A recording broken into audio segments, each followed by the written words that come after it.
Hey, I'm Alicia, and I'm Meredith. and this is One Season Wonders, the show where Meredith and I find a show that only had one season and we talk about it. And this is the season finale of The Princes of Malibu. Yes, we We've made done it. it, all 6 episodes, crushed them. But before we get into it, check us out on the A&M Podcast Network. We have this podcast. We have It's About the Pasta, Vanderpump Rules podcast, and we have Summer is Fun, a Summer House podcast. Please be sure to rate, review, subscribe. Follow us on Instagram at Vanderpasta. Join our Patreon, patreon.com/Vanderpasta. Let me tell you what you can get.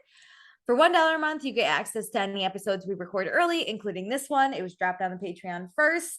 It was released to the public second. So don't be the public anymore. Come join us. Everyone's the public. You don't want to be everyone. You want to be special. It's special. On Patreon, Special. we make special people. And then you'll also get access to our pre-shows that we record for our Vanderpump Rules and Summer House podcasts. And maybe eventually, if we get a following, we'll do it for this one.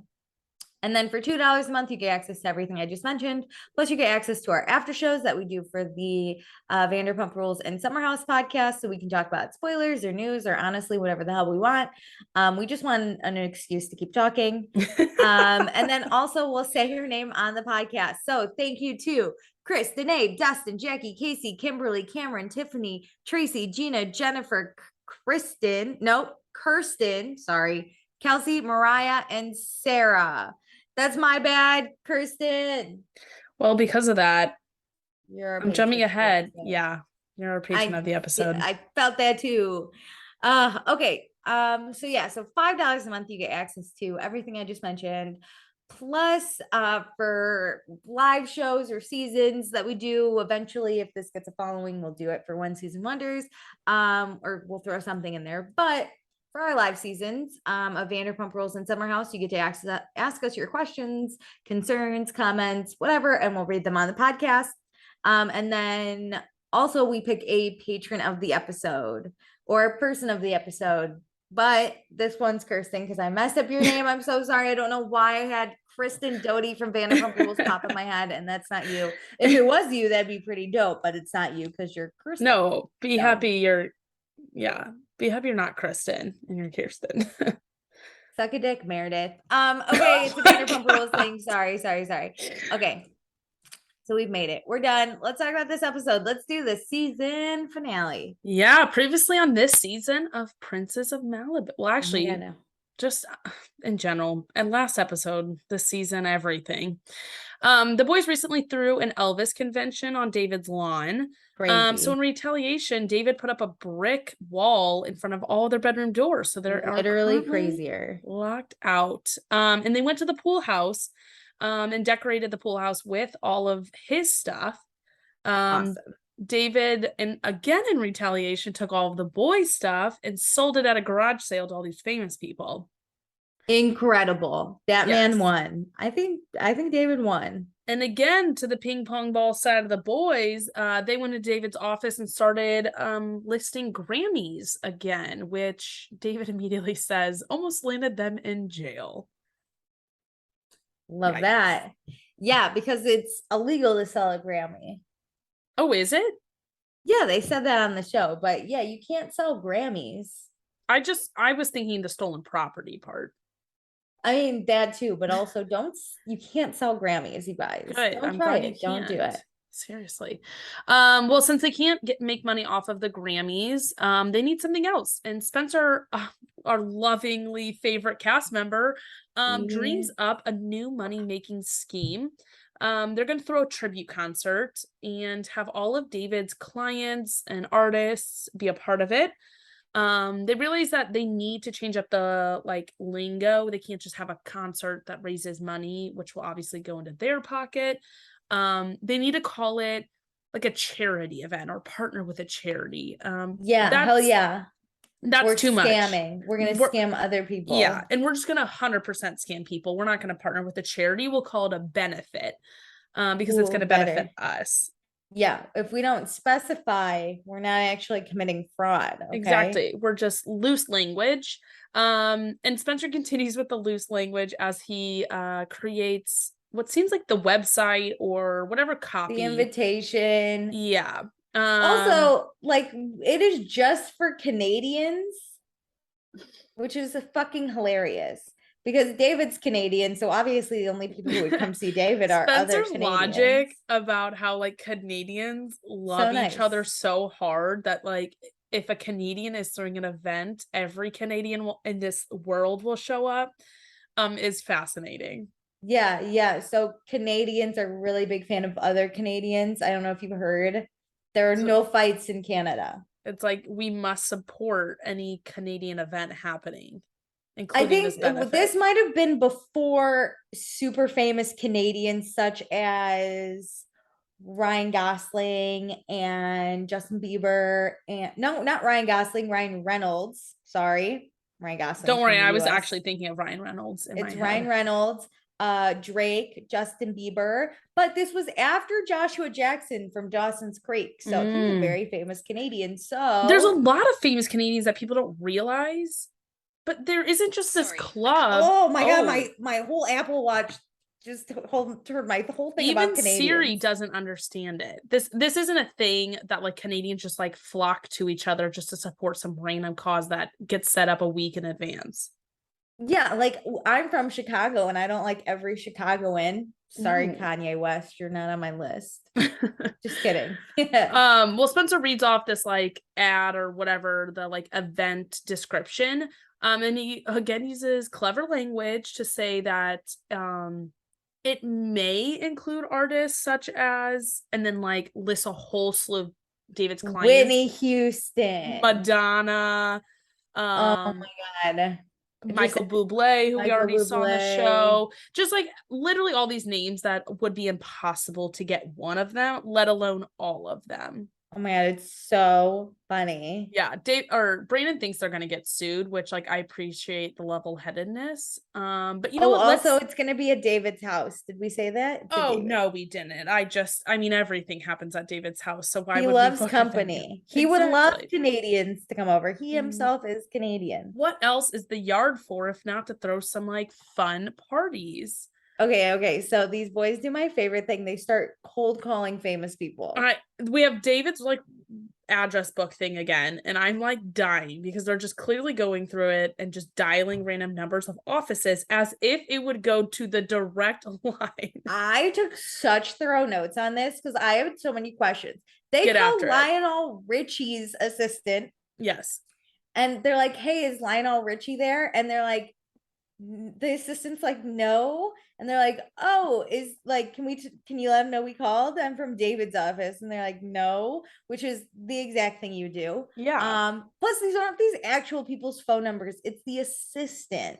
And don't you think that this person who works like with Dave, this assistant of the person who works with David already knows David's assistant? So some random person called from the office and you don't know who they are and also, they're not giving you their name. That's sketchy. Also, there's probably like, hi, this is Alicia calling from Warner Brothers, David Foster's office. No, Spencer's like, hi, I'm from David Foster's office. Yeah.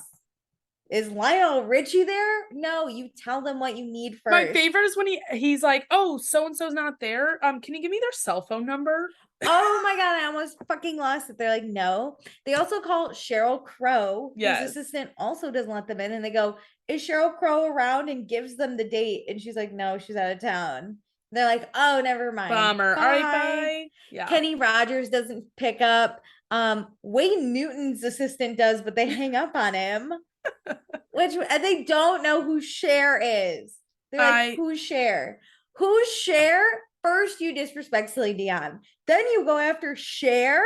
I can't. Are you also fucking kidding none me? of these people would be available a few days in advance from an event you just decided to plan. Also, what is it benefiting? That would be my first question. I'm singing for what? What benefit? Yeah. What is this for? Like breast cancer awareness? Is this for homelessness?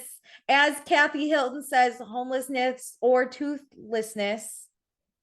No one saw Beverly Hills. Or toothless. Oh, that was it. You're right. Not homelessness. She helps the homeless and the toothless. Yes. I would sing for the toothless. Who the hell am I singing for? Brody Jenner, you're not. There are so many questions that these boys aren't even prepared. I wish they would have done one practice round amongst themselves.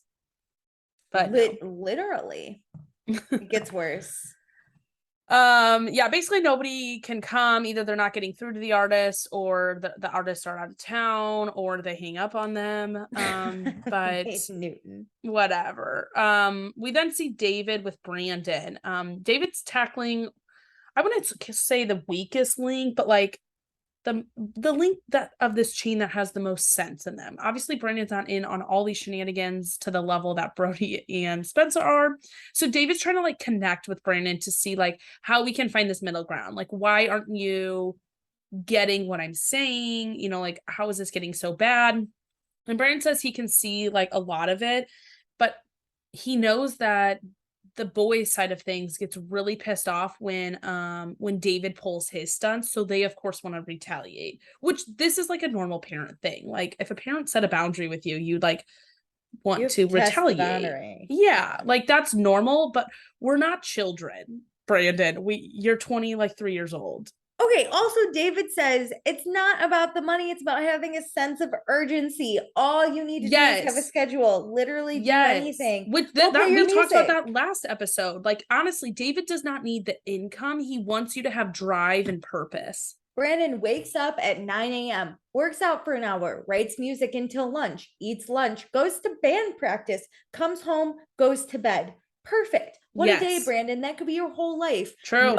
But then Brandon over here is like, but I struggle emotionally with having friends that only want my money. My God. And I was like, that wasn't the point. That wasn't, you might struggle with that. Well, David's like, you've never struggled. And he's like talking in theory about money. And yeah, Brandon pulls the like, I've emotionally struggled. It's not easy being a rich kid. You don't know who you can trust. It's like not easy having privilege. What?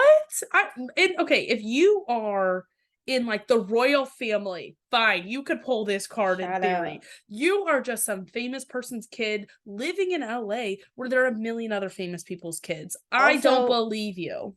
You let Spencer in and he's like the biggest clout chaser this world has ever seen. Yeah. So I don't know what happened. Also, I get it, Brandon. I win the lottery. I'm immediately calling a lawyer to make sure that my money is tied up for people who just want to be my friend for money. I get it, 100%. At the same time, it's not your money. Why the fuck do you care if someone just wants to be your friends for your parents' money? It's not your money. But it doesn't give you the excuse to not do anything with your life. If you won the lottery, like you said in your example, and then, I mean, go ahead, quit your job, do whatever you want. But if you were sleeping till noon, I would literally tell you as your friend, like, you are doing nothing with your life, because money doesn't mean you're doing things with your life. You're a big loser still. Come on. I'd be like, Alicia, give me the money and we can go travel. Yeah, let's go do something. Brandon, you have so much money. Go travel. I honestly think David would be thrilled to bankroll a little bit of travel. Like, go experience some cultures. Come on. Yeah. Make something. Stop sleeping till noon. Just make something of yourself.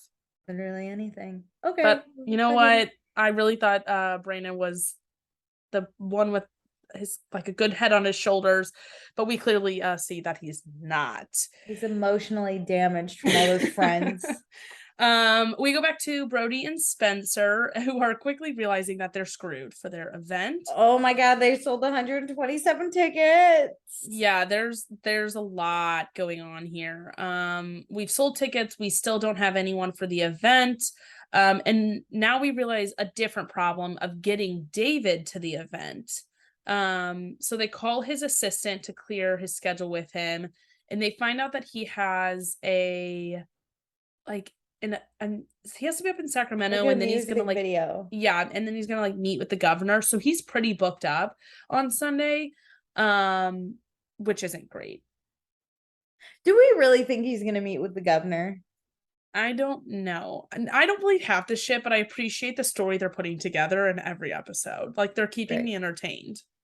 Great. They've given me a problem about now the boys have to solve it. So like, let's get after it. Instead of like solving all of our problems, because why would we do that? We take a nap, and Brody has a dream, and this is my favorite moment of the entire series. I hated this dream sequence. I want to know how much Target paid to get this in the show, because we got Target last episode. They had a sponsorship. This is product placement, and like, this is what we call native advertising. I'm in the advertising world. But I loved this. It seemed a little bit more natural than I appreciate it more than the freaking dog fashion show we had last episode. Wait, this was actually the most natural Brody has been this entire show. 100%. Walking around Target saying what's up to people. Yeah. Working So basically, easy. That's what he says.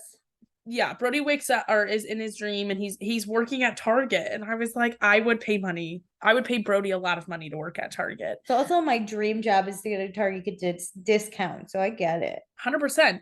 I mean, as in his real life and in this dream, he isn't really working, but you know what? He has the shirt and he has the name tag, so he's probably getting a paycheck. This is great. Good for him. Spencer rolls in on one of those like handicap little motorized. Oh my god, that was things, so funny. with a cart full of things. Hey and man, Brody's just like, check me out. Brody's like, I'm on my break. I'm on lunch break. Come hang out with me. And I was like, I can't. It was all bad. Brody says working is easy. And as he's like walking around doing nothing, and then he goes in the back behind like where just the employees are allowed, and he's like fucking around with the other employees. Yep. And then he's like asleep in the aisle and like the outdoor. I don't know cushions. how. I don't remember any of this. I hated this dream sequence. I loved it.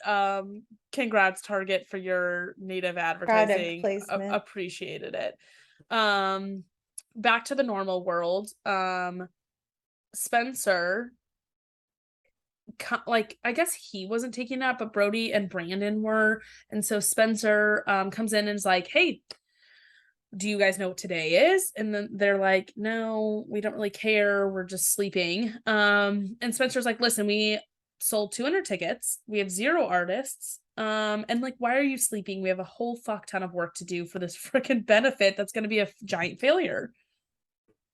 Like, yeah, we've got problems to solve. David's going to Sacramento and we need him here. Yep. Let's solve it. How are we gonna fix it? Oh, his name's Josh. Yeah, Brody has some genius idea. He goes into like this whole explanation about Pulp Fiction, and if you haven't seen Pulp Fiction, it makes no sense, so we can move on. But yeah, Josh. Do you know I've never seen Pulp Fiction? I assume that most people probably haven't. It's like my mom's favorite movie, so I have. But basically, they're gonna call in someone to like fix the problem. So Brody's friend Josh appears, and they basically say, do we think Josh and Brody are actually friends? I don't think they're actually friends. I don't know, but I don't know. I want to know who came up with this version of the storyline, because I think this is a pretty decent thought out like storyline at this rate. They call this guy Josh.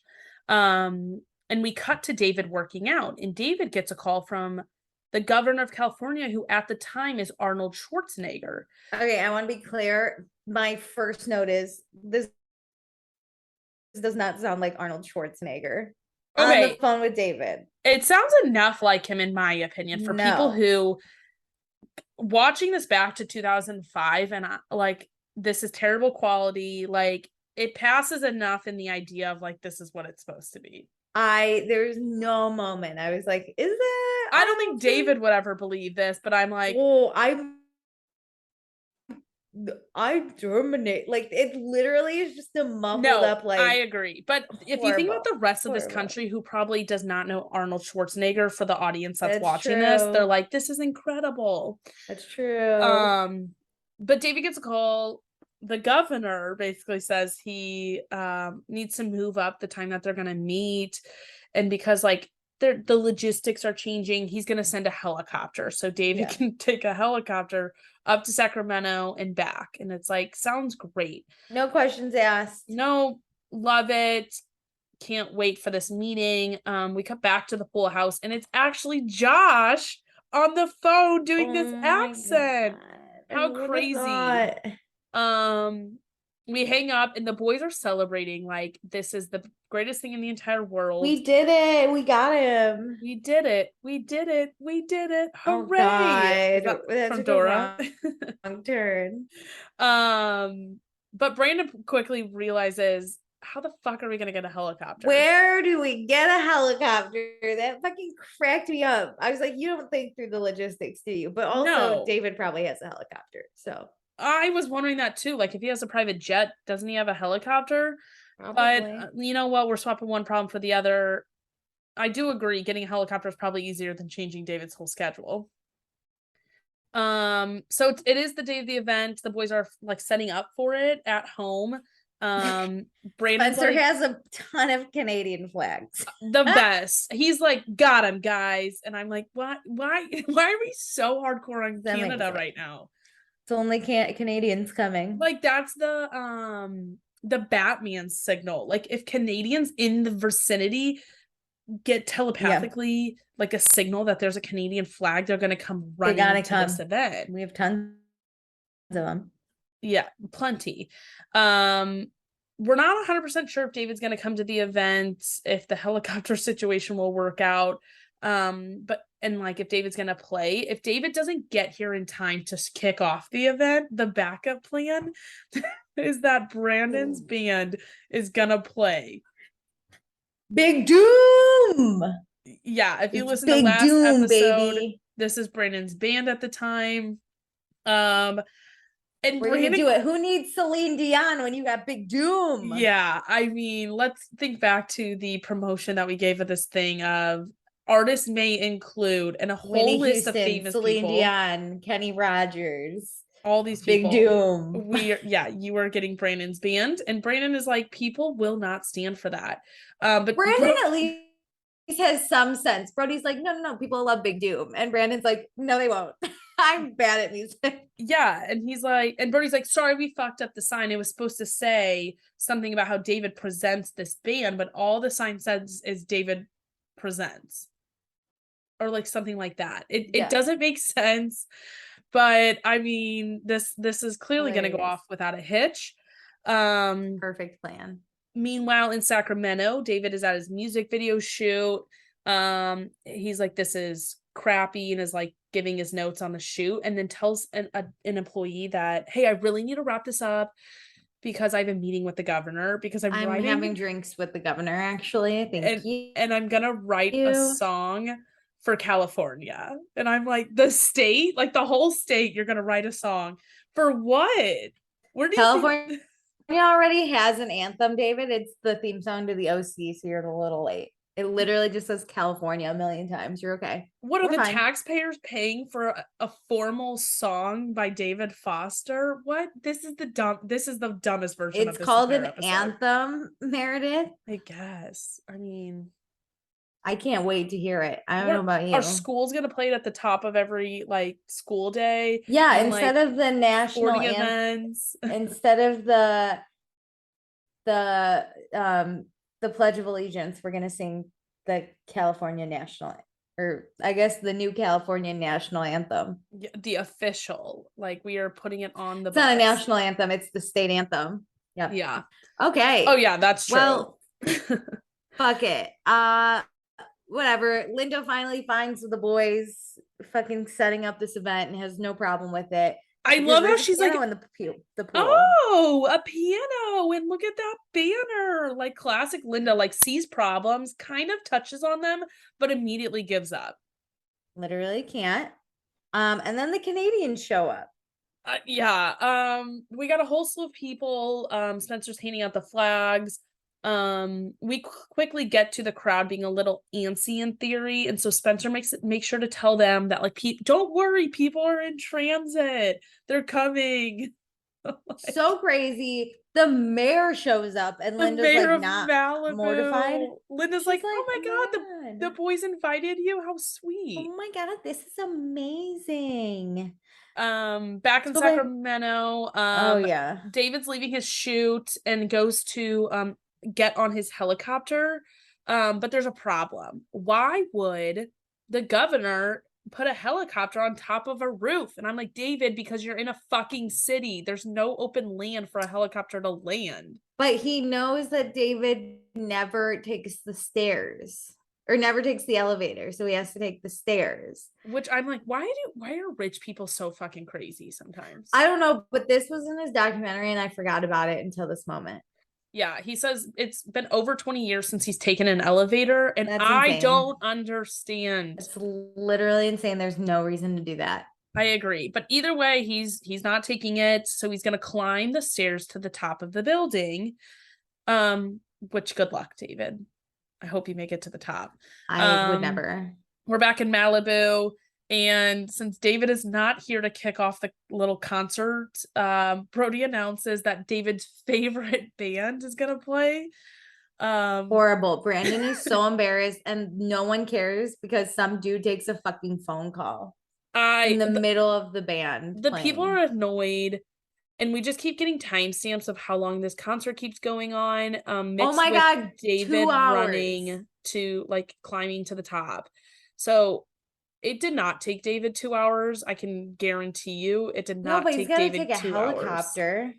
I get that, but they're timestamping David climbing to the top of this building while this concert's going on. So it acts like as if it took David 2 hours to get to the top. It would take me 2 hours. I guess I don't know how many. Also, I can't believe Brandon played for 2 hours. Does he have enough songs? Well, he finally just quits and is starting to get off stage. Nobody claps for him. Brody and Spencer like run over and basically tell him like he can't stop playing.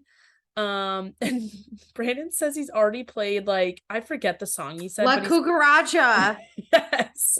It's like the fucking La Cucaracha. Clearly he could play for 2 hours because he started playing covers, and even then people were pissed. That's the funniest thing, that he's like, you know what these Canadians want? I'm gonna give it. Let's get after it. He's basically now like a wedding band is That's what so level he's gotten to. David boarded his helicopter. He did make it to the top. And he is in the helicopter heading home, but he doesn't know that until he's like right over the house and he can see it from above. So he's asking the pilot, like, what the hell's going on? Where am I? And he Oh my God, he finally figured out it wasn't Arnold Schwarzenegger that called him. Crazy. Yeah, he comes home and he's confused. Like everybody's cheering for him, and Brody's like voicing this over, like, David's here. Can you imagine getting out of a helicopter and you're like, what is going on? And then immediately being yelled at by Alan Thicke, who's mad that he's late. He's like, dude, you're late. And David's like, for what? I don't know. I just think when I have an event, I'm like not late to it. You know, David, shut the fuck up, Alan Thicke. And Alan's like, I paid $200 for this. And David's like, David, for what? David's literally asking, like, why are you here? What did you pay for? What am I late to? And Alan Thicke will not answer a fucking question. Well, because he goes, exactly. Like basically saying there's nothing happening at this event I paid for, but David doesn't know what you're talking about at all. Literally ridiculous. Linda, classic, comes to David and basically tells him he has to play because there are a lot of people here for David. And she tells David that the boys are 100% going to give this money to charity. So it's for charity, and David needs to like appease all the people who showed up for him, all his Canadian lovers. So embarrassing. This is difficult. I would not want to play this, but David does the kind thing and gets up and plays the piano. Mm-hmm. David does it. He saves the day, but David knows that the boys know that David's going to kill them once he's done with this. So they can't let it end. No. They can't let David get to them. So what do? They send Brandon in a scuba mask to take down the water stage so David can't walk off. Like, this is going to help from him yelling at you.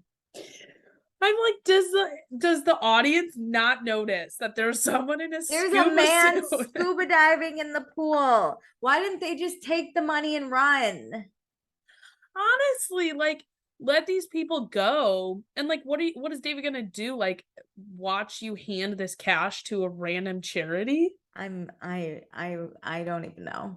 I just feel like lying would be a lot easier than going through all this like work to trap David on an island in his own pool as if he couldn't swim to the side.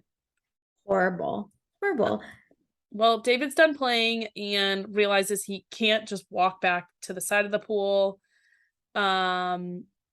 So he just like sits there, but then the Malibu mayor gets up on the other stage and then like is pumping up that he's so proud of somebody who like came in at the last minute of this event. And David's like, yeah, me. But no, the mayor like congratulates Brody for his involvement. And So weird. So weird. This tips is a David Canadian event. Why over is the the mayor of edge. Malibu here? David is truly done now. He just walks right into the pool. And he can't. So he's soaking wet, goes to his office and has a voicemail from the real governor, Arnold Schwarzenegger. I'm wondering where he is. He's late for their meeting, and they've now gone with another musician for the state song, the state That anthem. never happens. Yeah. And then the show ends. And I was like, this is the finale. There had to This be is more it. episodes in the work. I just kept thinking about a lot of things, and I didn't know what to say. This was it. That was it. That was the end. Oh well, Meredith. For my book report, instead, I want to know, do you think if there was a second season, you would watch the show? I think there's more episodes that there are supposed to be in this season, first off. In the vault? Yes, because you said in another book report from an earlier episode that like David and Linda filed for divorce right as this was airing. So I'm wondering if they were able to like remove some episodes from this. 6 episodes is really short. 6 episodes is really short. It was not that good. I need you to wrap it up. I need you to give me a cliffhanger at the end of a season. This was so weird. It was so weird, but I was curious because this show was just bad. And I don't think there should be a second season personally. No. But I looked it up on Amazon and it has 4.1 out of 5 stars. What? And then I was how much does it cost? How much does it cost on Amazon? I don't know. Well, because if it's like $3 for the whole season, all right, this is worth $3 to me. But okay, so whatever, it has that, but still rating it. So then I was like, oh my God, I want to read some of the reviews. Oh, yes. And the only 1-star review I could find had to do with the quality that Amazon gave them to watch this on. I see that, but the early or the episodes we watched on YouTube are terrible quality because that is the style in 2005. But Meredith, that's like not the point. There are no bad reviews on the actual show. Like no one has anything bad to say about this show. Like the actual like what actually happened. I can't. Like I think the bar is very low. It's a cartoonish extreme that it can't really be considered reality TV anymore. I mean, once you put on the full dream sequence into your show, as well as many Elvises, real life has gone on the window, but the concept's fantastic and goes on and on. I do enjoy the concept of like a step parent kind of fighting with kids and the like crazy shenanigans. It's an okay idea, I guess. There's only one or a few of the reviews actually are like, poor David really struggles, but it's so funny to watch. I think this could have a second season because it could take the turn of what's that show that Paris and Nikki The Simple Life? Yes, like I feel like it could take a turn of that where it's like they're truly kicked out, they have to like buy their own place and like get by on their own. Okay. So I could see a second season out of this more than some of the other shows. I mean, we've only watched 2 others, but I gotta be honest, it was bad. I could see a concept of a second or season 2 that would be fresh and different is all. I think it would have been funny to watch Spencer and Brody do The Simple Life. I think that would have been funny, but I don't think it would have been as endearing. I agree. Like Nicole and Paris pulled it off way better, but 100%. But whatever. It was a good one. This was a good one. I loved it. Short, simple, sweet. And stay tuned for our next few series. I hope you guys enjoyed this. We're gonna do more 1 season wonders. Don't you worry. Thanks for listening. Bye.